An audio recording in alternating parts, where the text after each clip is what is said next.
Welcome to भाई library and I have selected a question for you guys जो कि थोड़ा सा थॉट प्रोवोकिंग है because you might have think about it. मैं ये नहीं कहूँगी कि आपने सोचा ही नहीं होगा बट मे बी शायद इस पर्सपेक्टिव से आपने नहीं सोचा होगा।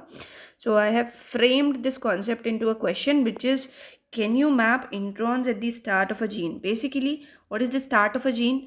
वर्ड्स को जब भी whenever you find such question try to fragment the question, मतलब आप उनको पार्ट्स में तोड़ने की कोशिश करोगे। What do you want to do, mapping करनी है, बेसिकली लोकेट करना है कि क्या चीज़ कहाँ पे प्रेजेंट है। क्या मैप करना है? Intron, that is non coding sequences eight the start of a gene. Start of a gene is which place 5' ठीक है। तो 5' एंड पे can you map introns at the 5' end of a gene. तो आप कर सकते हो या नहीं कर सकते हो। पहली चीज़, अगर हम ये बात करें कि जो हमारे इंट्रॉन्स हैं उनको हम मैप करने के लिए एक और टेक्निक यूज़ करते हैं which is called as what, R loop technique. हम आर लूप टेक्निक से ये पता लगा लेते हैं कि हमारे इस सेगमेंट में इंट्रॉन्स प्रेजेंट है। तो बेसिकली हम ये पता लगा सकते हैं कि इंट्रॉन्स प्रेजेंट है हमारे जीन में। बट हम बात कर रहे हैं एक ऐसे सिनेरियो की जहाँ पे आप मैप करने की कोशिश कर रहे हो with the help of making a CDNA। So the question is कि जब आप CDNA बना रहे हो तो इज़ इट पॉसिबल कि आप इंट्रॉन्स को मैप कर सको eight the start of a gene. तो आप सबको पता होगा कि जब भी आप mRNA लेते हो, for example this is 5' this is 3' end, यानी कि ट्रांसक्रिप्ट प्रेजेंट है। Once this transcript has been identified, what do you want to do, CDNA synthesize करोगे आप। अब आप मुझसे पूछोगे कि हम CDNA सिंथेसाइज क्यों करें। तो बेसिकली आप CDNA सिंथेसाइज करोगे ताकि जो आपका ये mRNA है this can be copied to double stranded form and subsequently आप इसको क्लोन कर सको, और क्लोन के बाद ही तो आप उसको सीक्वेंस करा पाओगे, राइट। तो mRNA को आप डबल स्ट्रैंडेड DNA में कन्वर्ट करना चाहोगे जो कि वाया CDNA होगा। फिर आप क्या करोगे, clone and then subsequently sequence कर सकते हो। अब comparison between the sequence of the CDNA, जो आपका CDNA बनेगा, and the sequence of its gene, जो कि उसके रियल में जो जीन के सीक्वेंस थे, विल रिवील द पोजीशंस की कहाँ पे इंट्रॉन्स थे, और पॉसिबली ये भी बता देंगे कि स्टार्ट और एंड पॉइंट क्या है ट्रांसक्रिप्ट का, ठीक है।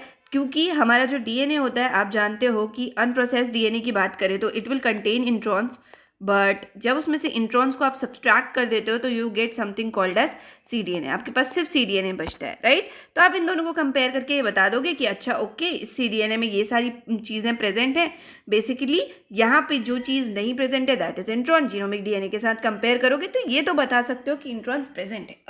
अब बात करते हैं कि स्टार्ट ऑफ अ जीन पे प्रेजेंट है अगर, तो आप जब CDNA सिंथेसाइज करते हो, आप सबको पता है हमें रिवर्स ट्रांसक्रिप्शन करना पड़ता है।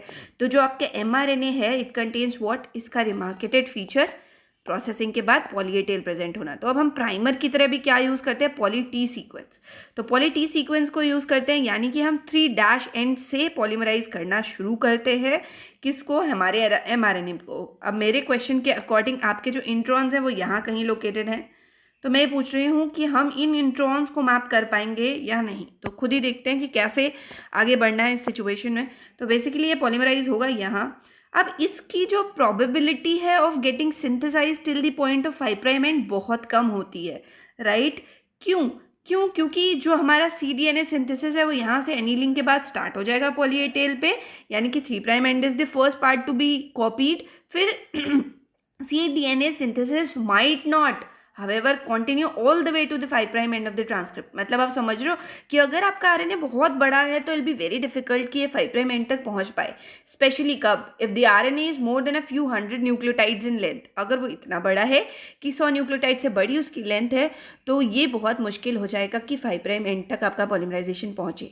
इस केस में क्या होगा, प्रीमेच्योर टर्मिनेशन होगा CDNA सिंथेसिस का, and basically you will get a CDNA that's not a full length copy of its transcript, and therefore जो 5' एंड पे चीज़ें हैं वो ट्रू नहीं मिल पाएंगी, वो मिल ही नहीं पाएंगे। इनफैक्ट आपका 5' कहीं यहीं पे सिंथेसाइज हो जाएगा। तो येस, जब आप मैपिंग करना चाहो इंट्रॉन की आप कर सकते हो, but it becomes really difficult sometimes. जब आप एक ट्रांसक्रिप्ट से शुरू करते हो प्रोसेस को तो बहुत मुश्किल हो जाता है कि आप इंट्रॉन को एक्चुअली लोकेट कर पाओ। तो ऐसे केस में जहां आप you are going back from RNA to DNA that is transcript से जब आप प्रोसेस की शुरुआत कर रहे हो CDNA क्लोन करके, तो it will become impossible to map the positions of any intron that are located near the real start of a gene. यानी कि असल में जो स्टार्ट है आपके जीन का, वहाँ पे जो इंट्रॉन्स प्रेजेंट हैं उनको मैप करना इम्पॉसिबल हो जाएगा। तो आई फील कि ये कॉन्सेप्ट आपको इस पर्सपेक्टिव से समझ आया होगा कि जब आप cDNA क्लोन करोगे just to get to know कि आपके डीएनए में असल में क्या सीक्वेंसेस थे, यानी कि आप मैपिंग करोगे। अब मैंने इसका पिक्चर लिया है, मैं बताती हूँ मैं क्या बोलना चाह रही हूँ, वो मैंने आपको डायग्राम में बता दिया। तो बेसिकली mRNA में poly A tail is present. इसी पॉली ए टेल को यूज़ करके हम प्राइमर पॉली टी यूज़ कर लेंगे और यहाँ से पॉलीमराइजेशन शुरू करेंगे। बेसिकली जब पॉलीमराइज होगा तो हमारा जो RNA पार्ट है, ये भी मैं कभी आपको बताऊँगी कि उसको पार्शियली डिग्रेड किया जाता है सिर्फ, ठीक है। तो ये पार्शियली डिग्रेड होगा, फिर इसका एक्सटेंशन होगा एंड आपका ये कन्वर्ट हो जाएगा डबल स्ट्रैंडेड डीएनए में।